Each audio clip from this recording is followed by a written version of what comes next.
పశ్చిమాసియా యుద్ధం 30వ రోజుకు చేరుకుంది. మున్ముందు పరిణామాలు మరింత తీవ్రతరం కాబోతున్నాయా?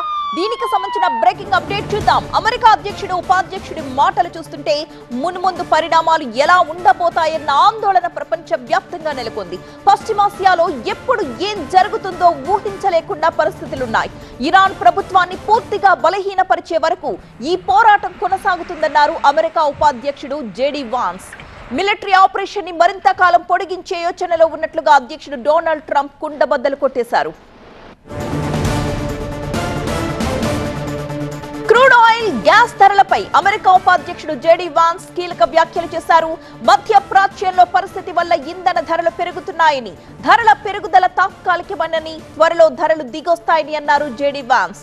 ఏడాది 2 ఏళ్లు యుద్ధం చేయాలని అధ్యక్షుడు ట్రంప్ అనుకోవట్లేదని, ఆర్థిక వాణిజ్య ప్రయోజనాల పరిరక్షణకు చర్యలు తీసుకుంటున్నామన్నారు జేడీ వాన్స్.